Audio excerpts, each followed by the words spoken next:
time that we play the game the way I know how to play the game. You know? U.S. President Donald Trump told reporters Friday that a threatened 50% tariff on EU goods beginning June 1st could be delayed if European companies start moving to the United States. I'm not looking for a deal. I mean, we've set the deal. It's at 50%. But again, there is no tariff if they build their plant here.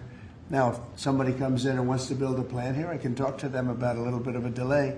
Trump's broadside was first delivered in a Truth Social post where he said trade talks with the EU, quote, are going nowhere. Washington is demanding unilateral concessions from Brussels to open up to U.S. business, while the EU seeks an agreement in which both sides could gain, according to people familiar with the talks. I don't think there is anything set in stone.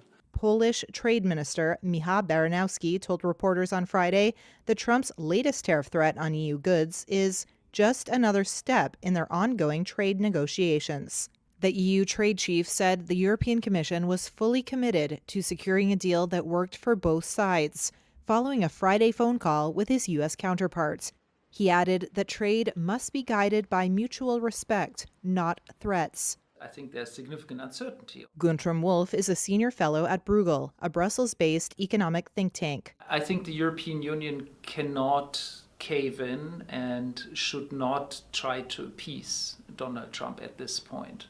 The experience of the last couple of months is that this US president actually blinks. I mean, he actually gives in when faced with the major negative consequences of his actions. And so I think it's important to document and show that this is actually going to be very harmful for the US economy as well as for the European economy.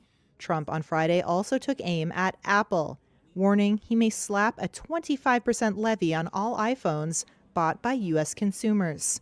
We're talking about the iPhone now, and, you know, the iPhone, if they're going to sell it in America, I want it to be built in the United States. The President of the United States can do a lot of things. Gil Luria, head of technology research at D.A. Davidson, says Apple needs to negotiate with the president in good faith.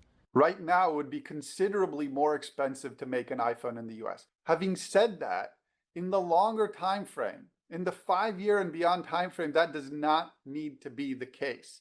Very little of the cost of the phone has to do with the assembly labor. A lot more of it has to do with the facilities, the technology around the manufacturing, and the skill set in designing the production of the handsets. That is what we've outsourced to China, Taiwan, and elsewhere, and that is what is doable to bring in the longer time frame. Trump said other smartphone makers like Samsung would also face a 25% tariff.